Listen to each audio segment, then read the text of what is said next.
Motivation: how to move yourself or others to act. People are often moved by external factors such as reward systems, grades, evaluations, or they fear that others might have them instead of them.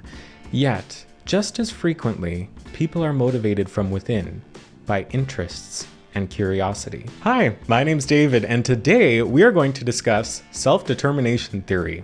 Let's get into it. Every human being has three motivational needs. Number one, autonomy, and this means that somebody has the right to choose what they want without force. Number two, competence, which means that we possess the skills to do good work ourselves. And number three, connection, which refers to feeling like we belong, like we're needed, and not an outsider. To understand the different forms of motivation, let's take a look at an infographic. This theory categorizes motivation into three distinct categories: amotivation, extrinsic motivation, and intrinsic motivation. Notice that the extrinsic motivation accounts for the majority of the spectrum, but is split equally amongst the lower and higher motivational quality. These lower quality forces being anger and fear, with the highest quality forces such as true care and interest in any given task. While those lower quality forces have shown to be quite effective in motivating people in the short term, if we are in pursuit of sustained adherence,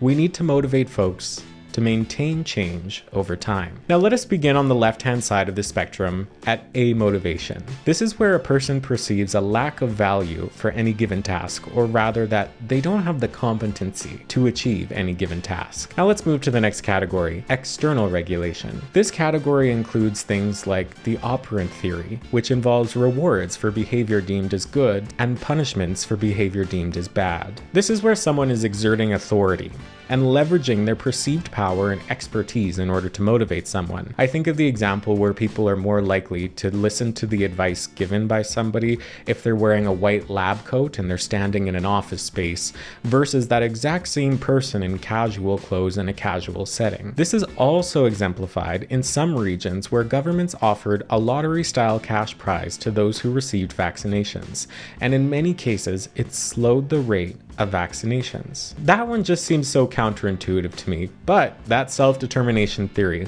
Next up is introjection. This is where someone's self-esteem is attached to a goal-oriented behavior.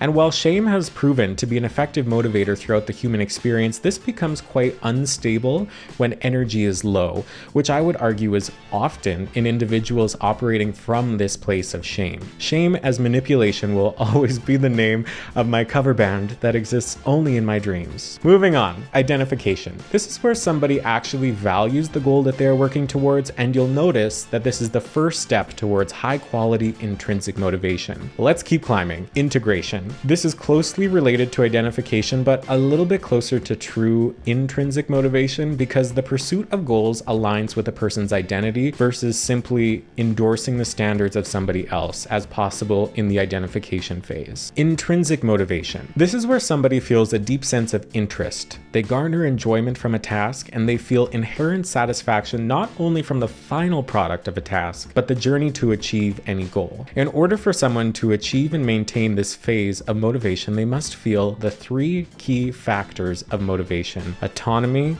competence, and connection. These people experiencing intrinsic motivation require support from others that can empathize with them, use language that is not laden with shame, and provide empathy when challenges are faced. The people in this phase need choices to make changes that are not just trivial, meaningful. They need to feel a dominant sense of mastery, and they need to feel praise about effort, not ability or comparison to others that they perceive to be less than. It is in this phase that a lapse in behavior can be seen as a discovery, not a failure.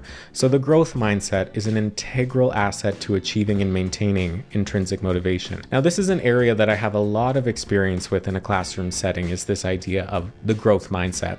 I remember using the Big Life Journal resource with my students quite a bit, admittedly only because it was very beautifully designed and I like aesthetically pleasing things, but I began to internalize the concepts that I was bringing to my students, and I did notice a distinct shift in my own levels of error positivity and how that affected my life in and out of the classroom. That mindset like anything else in a classroom setting, began to develop in my students. The individual dynamics of where somebody falls on this spectrum varies across everything: location, task, and community. And to the extent that these needs are ongoingly satisfied, people will develop and function effectively and experience wellness. But to the extent that they are thwarted, people will more likely experience ill-being and non-optimal functioning. The darker sides of human behavior and experience, such as prejudice and aggression, are understood in terms of reactions to basic needs having been thwarted.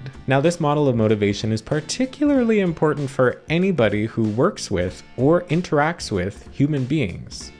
So, all of us. I, however, would like to speak from an educational perspective. So while this model is extremely poignant to classroom teachers in the way that they engage with their students so that they can develop into curious and flexible learners through meaningful insight, what I would like to discuss are the relationships at the collegiate level of our schooling system. It has been asserted ad nauseum that public schooling in this country is failing to meaningfully motivate their students and thereby teach them the necessary skills in order to survive in our 21st century world. I would argue that the relationships between the teachers, administrators, school districts, and government bodies matter more when it comes to developing and implementing policy and procedure in the name of improving the student experience in the classroom when it comes to motivation and learning, because as we know, you cannot pour from an empty cup. This is not to say that the experience of the students in the classroom isn't paramount to any conversation involving the state of public schooling in our country. It does not make logical sense to begin developing policy for the students who make up the bottom of this proverbial pyramid of education without first developing the top of the pyramid, which includes all of the other educational stakeholders. Too often, teachers' own autonomy, competence, and relatedness is undermined by administrative control, inflexible curricula, or lack of support. During the past decade, more and more self-determination theory researchers have examined the contextual factors that influence teachers' motivation, while concurrently taking into consideration the role that teachers' motivation plays for their way of interacting with their students. Evidence shows that when teachers are empowered, receive confidence, and opportunities to be creative, learners will benefit. Supporting this basic need of motivation pervades everything teachers say and do when they interact with their students, proving, in my opinion, that teaching is less about what you do, but rather who you are. And of course, there is a tremendous amount of overlap between these ideas, but how you bring yourself to any situation as a classroom teacher, willingly or unwillingly, known or unknown, consciously or subconsciously, will be learned and modeled by the surrounding students, because all behavior is communication. The way you do one thing is the way that you do everything. And according to self-determination theory, people have an inherent growth tendency, meaning that they naturally develop towards higher levels of psychosocial maturity as they grow older. From the early stages of life, this growth tendency manifests in different ways.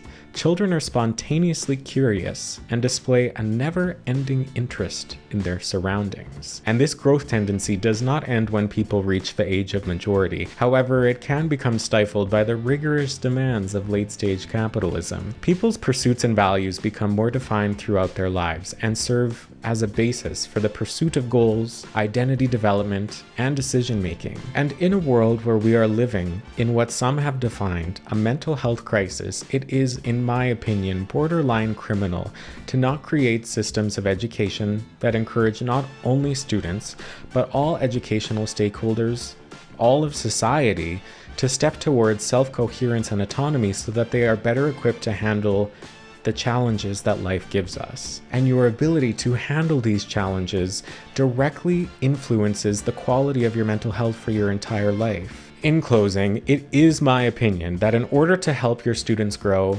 into this personified intrinsic motivation in a classroom setting, you have to have first developed that sense within yourself. You cannot expect your students to do something that you have not done yourself without undermining that very motivation that you're trying to foster. The last thing I'd like to look at is the trans-contextual model of autonomous motivation in education graphic, and I'd like to point out that what we do in the classroom as educators, as meaningful and important as that is very limited. Our students exist in a context that extends so far beyond the classroom, and if your students do not have their psychological needs supported by those who exist outside of the classroom, that can be rather challenging and confusing to their construction of identity through their styles of motivation.